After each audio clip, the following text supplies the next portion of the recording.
प्रदर्शन में क्या मामला? ये जो उत्तर प्रदेश सरकार द्वारा शिक्षा का विलयकरण कर रहा है, इससे जितने भी परिषदीय विद्यालय हैं, इसमें माननीय उत्तर प्रदेश सरकार के मुख्यमंत्री द्वारा फैसला लिया गया कि सबसे पहले उत्तर प्रदेश में जितने परिषदीय विद्यालय हैं जिनमें 50 से कम संख्या बच्चों की है, उस विद्यालय को हम पास के विद्यालय में विलय करेंगे। तो मेरा मानना है कि ये जो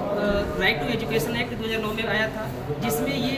कहा गया था कि जितने भी गांव हैं जिसमें 300 की संख्या है, उसके लिए एक प्राथमिक विद्यालय का प्रावधान किया जाएगा, वो भी 1 किलोमीटर के रेंज में। तो इस तरह से हमारा जो राइट टू एजुकेशन एक्ट का ये उल्लंघन है। उसके बाद जो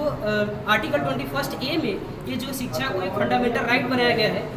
उस पर भी कुठाराघात है माननीय उत्तर प्रदेश सरकार की तरफ से। और उसके बाद जो हमारे DPSP में आर्टिकल 46 में SC/ST के बच्चों के लिए जो शिक्षा के प्रोत्साहन के लिए स्पेशल प्रावधान किया गया था, उस पर भी कुठाराघात है। और एक शिक्षा, जैसा कि हम जानते हैं कि शिक्षा को 42nd अमेंडमेंट 1976 के तहत समवर्ती सूची में डाला गया था। इसका मतलब ये हुआ कि इस विषय पर केंद्र सरकार और राज्य सरकार दोनों ने फैसले ले सकते हैं, लेकिन जब किसी निर्णय पर राज्य सरकार और केंद्र सरकार के बीच में विवाद होता है, तो आर्टिकल 254 में इसका प्रावधान किया गया है कि जो केंद्र सरकार का फैसला निर्णय होगा वो राज्यों के लिए सर्वमान्य होगा। तो ऐसे में ये जो राज्य सरकार है अपना मनमाना तो कर ही रही है, उसके साथ संविधान के साथ साथ जो केंद्र सरकार के गाइडलाइन से दिशा निर्देश है उसका भी अवहेलना कर रही है। तो मैं चाहता हूँ कि माननीय उत्तर प्रदेश के मुख्यमंत्री श्री योगी आदित्यनाथ जी द्वारा जो काला नीति जो नीति लाया गया है,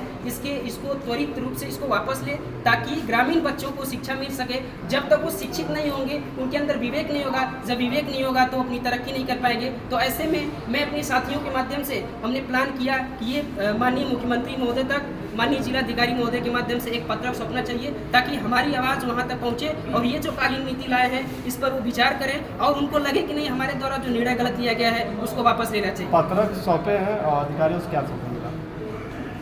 अब जिलाधिकारी माध्यम के महोदय के माध्यम से कोई आया हुआ था पत्र लेने के लिए, उन्होंने बोला है कि हम जिलाधिकारी महोदय की तरफ से आए हैं, आपके पत्रक को माननीय मुख्यमंत्री महोदय तक जल्द ही पहुँचाएंगे, इसका कॉपी भी आपको दे दिया जाएगा।